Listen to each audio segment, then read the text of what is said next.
যারা নিজেরা কোনো প্রোগ্রাম দিবেন না, কোনো সিদ্ধান্ত নিবেন না, পরামর্শের মধ্যে খায়ার রয়েছে, পরামর্শ করে সিদ্ধান্ত নিবেন, যত কিছু সিদ্ধান্ত নিবেন।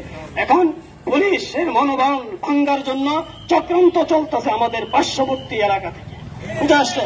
এই জন্য পুলিশের মনোবল যাতে না ভাঙ্গে, চাঙ্গা করা যায়, এই জন্য পুলিশের সহযোগিতায় আমাদের থাকতে হবে, বুঝে আসছে।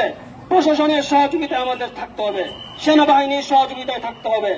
ট্রাফিকের দায়িত্ব পালন করতেছেন, আপনারা ট্রাফিকের দায়িত্ব পালন করবেন। রাত্রেবেলা পাহারাদারির দায়িত্ব আপনারা পালন করবেন।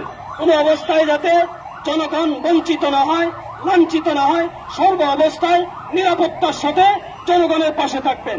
এজন্য যতদিন পুলিশ দায়িত্ব গ্রহণ না করবে, সেনাবাহিনী সহযোগিতা করবেন, পুলিশ বাহিনী সহযোগিতা করবেন এবং রাত্রে পাহারা দিবেন। যদি কারো বাড়িতে লুটতরাজ হয়, এই ব্যাপারে আমাদের আমিরের কেন্দ্রীয় নির্দেশ মানব তো ইনশাল্লাহ।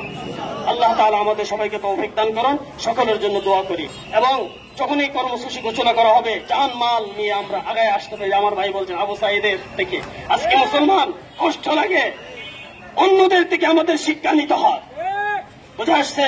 আফগানিস্তান থেকে শিক্ষা নেন, হাজার হাজার মুসলমান রক্ত দিয়েছে। আজকে এই আন্দোলন সফল হইত না রক্ত না দিলে, বুঝে আসছে। রক্ত দিতে হবে ন্যায়সঙ্গত ভাবে। আল্লাহ তাআলা আমাদের তৌফিক দান করুন। আল্লাহুম্মা আমিন। আল্লাহুম্মা সাল্লি আলা মুহাম্মাদিন ওয়া আলা আলি মুহাম্মাদ কামা সাল্লাইতা আলা ইব্রাহিম ওয়া আলা আলি ইব্রাহিম ইন্নাকা হামিদুম মাজিদ।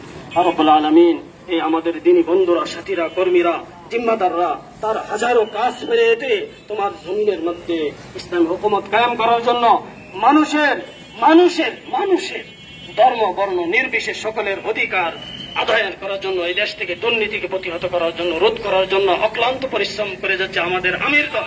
তাদের হায়াতের মধ্যে বরকত দিয়ে দাও আল্লাহ, তাদের হায়াতের মধ্যে বরকত দিয়ে দাও। আরো বেশি বেশি দিনের কাজ করার তুমি তৌফিক দান করো। যারা শাহাদত বরণ করেছে ছাত্ররা, আল্লাহ তাদেরকে শাহাদতের মর্যাদা দান করো। আল্লাহ তাদেরকে শহীদ হিসেবে তুমি কবুল করে নাও। আল্লাহ নিরহ পুলিশ যারা মারা গেছে, আল্লাহ তাদেরকেও তুমি মর্যাদা দান করো। আল্লাহ তাদেরকেও মাফ করে দাও। আল্লাহ বাকি এরা যাতে অংশগ্রহণ করে, কর্মস্থলে যোগ দেয়, আল্লাহ তাদের দিলের মধ্যে রহম ঢেলে দাও। আল্লাহ জনগণের প্রতি রহম ঢেলে দাও। সুবহান রাব্বিকা রাব্বিল ইজ্জাতি আম্মা ইয়াসিফুন। সাংবাদিক যারা মারা গেছে, আল্লাহ সাংবাদিকদেরকে মাফ করে দাও। আল্লাহ নিরহ পথচারী, কর্মজীবী, শ্রমজীবী যারা মারা গেছে, আল্লাহ তাদেরকেও মাফ করে দাও। আল্লাহ তাদেরকে জান্নাতুল ফেরদাউস নসিব করো। সুবহান রাব্বিকা রাব্বিল ইজ্জাতি আম্মা ইয়াসিফুন। আল্লাহ বিশেষ করে যারা এরকম দুষ্কৃতিকারীরা মানুষের ক্ষতি করতেছে, আল্লাহ এদেরকে হেদায়েত দিয়ে দাও। যদি কপালে হেদায়েত না থাকে, তাদেরকে দুনিয়া থেকে সরায় দাও। সুবহান রাব্বিকা রাব্বিল ইজ্জাতি আম্মা ইয়াসিফুন। সালামুন আলাল মুরসালিন ওয়ালহামদুলিল্লাহ।